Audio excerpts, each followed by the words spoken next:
Hello friends, welcome back to my channel. आज आपण बनवणार आहोत दिवाळी स्पेशल क्रिस्पी पोहा चिवडा। खूप इझी रेसिपी आहे, तर चला सुरू करूया रेसिपीला। सगळ्यात आधी इथे कढई घेतली आहे। कढईमध्ये मी पातळ पोहे घेते आहे, वजनात जवळपास अर्धा किलो असतील।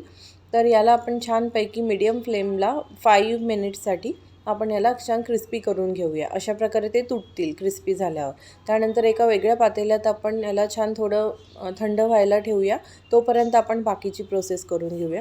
पॅनमध्ये थोडंसं ऑइल घेऊन यात मी खोबऱ्याचे स्लाइसेस ॲड केले आहे।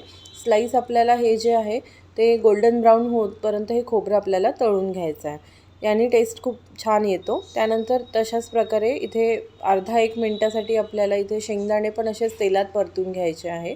इथे मी लाल शेंगदाणे घेतले आहे, तुम्ही दुसरे शेंगदाणे पण घेऊ शकता।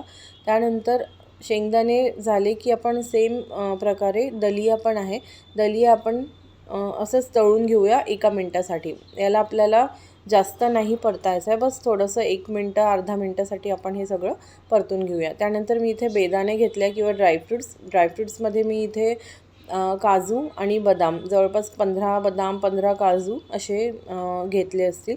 याला पण छान थोडंसं कलर चेंज होतपर्यंत आपण परतून घेऊया। त्यानंतर इथे मी घेतला आहे मनुका इथे छान परतून घेऊया सेम तेलामध्ये। आणि त्यानंतर इथे घेतले आम्ही मक्याचे पोहे पण इथे तेलात छान क्रिस्पी होतपर्यंत याला तळून घेऊया। त्यानंतर मिरची घ्यायची आहे। मिरची इथे मी जवळपास 10 ते 12 मिरच्या घेतल्या आहे। त्यानंतर तुम्ही आपल्या हिशोबाने टेस्टच्या हिशोबाने तुम्ही मिरची घेऊ शकता। जे साहित्य आपण आता पूर्णपणे तळून घेतलं आहे ते मी ते पोह्यांमध्ये ॲड केलं आहे। एक छोट्या पॅनमध्ये मी जिरं, सौंफ आणि थोडंसं साबूत धनिया घेतला आहे। त्याला 1 मिनिटासाठी आपल्याला कमी फ्लेमवर छान भाजून घ्यायचं आहे आणि साखरेसोबत त्याचं पीठ करून आपल्याला या चिवड्यामध्ये मिक्स करायचं आहे।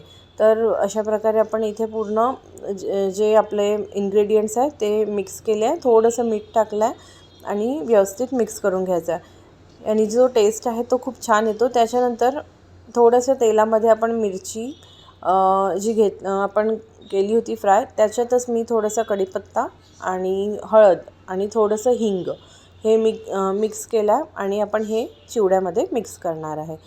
व्यवस्थितपणे आपल्याला मिक्स करायचं आहे। सगळे जे पोहे आहे प्रॉपरली कोट झाले पाहिजे आपल्या मसाल्यांनी किंवा जे आपण इन्ग्रेडियंट्स ॲड केले त्यांनी। त्यानंतर हे जे मक्याचे पोहे आहे तळलेले ते पण ॲड केले आणि मुरमुरे ऑप्शनल असतात। मुरमुरे मला खूप आवडतात म्हणून मी मुरमुरे इथे ॲड केले आहे। खूप छान टेस्ट येते, क्रिस्पी आणि खूप इझी सिंपल रेसिपी आहे। तुम्ही पण ट्राय करा आणि दिवाळीचा हा फराळ एन्जॉय करा। रेसिपी आवडली असेल तर लाईक, शेअर, सबस्क्राईब जरूर करा।